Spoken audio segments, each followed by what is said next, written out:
Hey guys, well I've had a few whole days to work on this thing and I think it's finally coming along quite nicely, so give you guys a kind of a little more detailed walk around than I have this past few times, just because I finally have a little more time.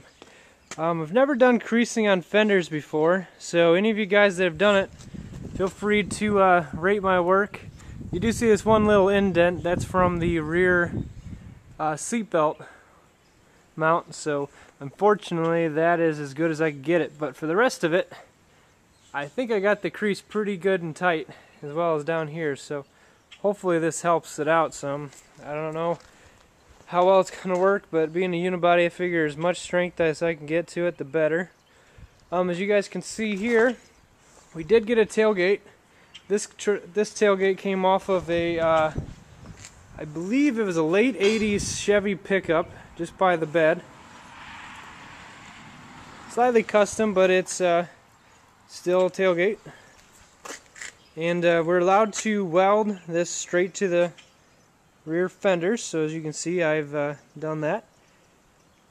Tucked the outside skin around and welded it on. And we also, since it's a full-size tailgate, we dropped it down behind the bumper here. We cut slits in it for where the frame comes out and slid it down behind the bumper.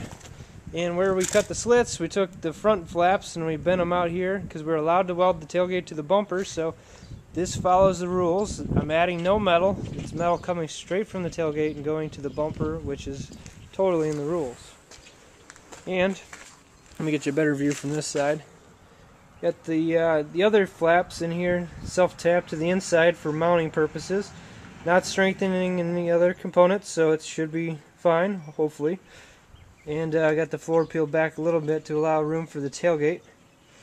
Currently, I am working on putting all thread on the back here, so I had to take up my patches, unfortunately, to get at what I wanted to do. But what I've done here is I've drilled a hole into the frame, and I'm going to take the threaded rod. I got it cut right here already to length. I'm going to take some all thread here, take it straight in through the frame, and weld it right on top of the rear end. We have no plans on keeping this rear end, so I'm just going to weld it right on top of the casing and then use some nuts on the frame to actually set the height.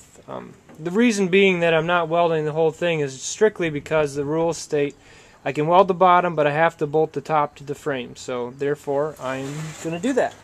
Use some big washers and it should be good and solid.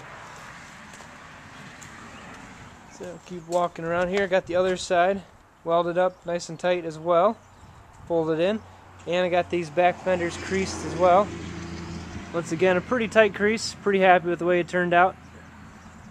Also, we bent the metal back around the wheels. We're going to bend it a little more around the rear wheels once we pull the wheels off, because we'll have to take the wheels off in order to do that.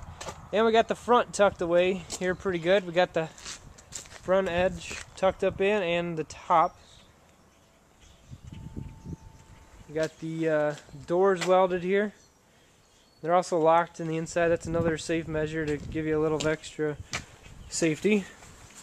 With all our derby projects we were running low on scrap metal, but we did manage to find some chunks of angle iron and some real heavy gauge pipes sitting in the barn, so we're going to use those in this truck.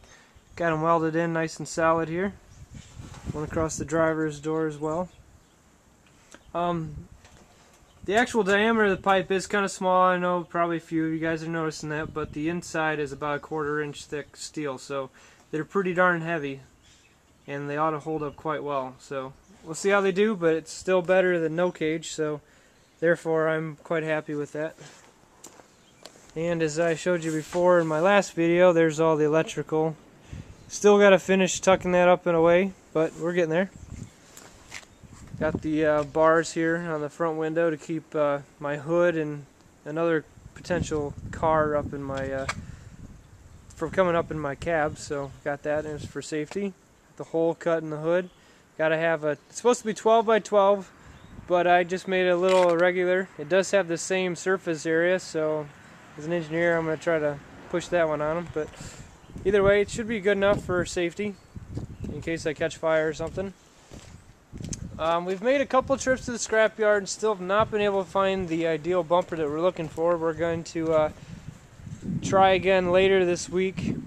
The guys at the steel place are going to be keeping their eyes open for a good solid steel bumper for us, so hopefully I'll have a nice one here in about 2 or 3 days, and then this truck will be pretty well done. Got to still do the all thread up here on the front.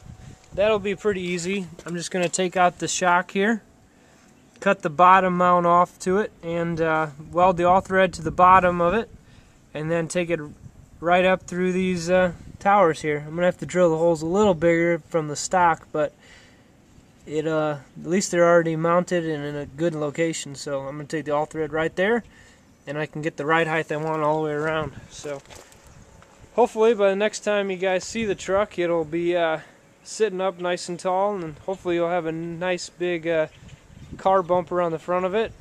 And as long as the weather continues to hold up, hopefully we'll be able to throw some paint on it in the next day or so. So here's how the Jeep's coming along. We got about a little more than a week and a half left till the Derby, so definitely got to keep plugging along on it, but we're coming along quite nicely, and we'll have it ready. So until the next update, I will talk to you later, guys.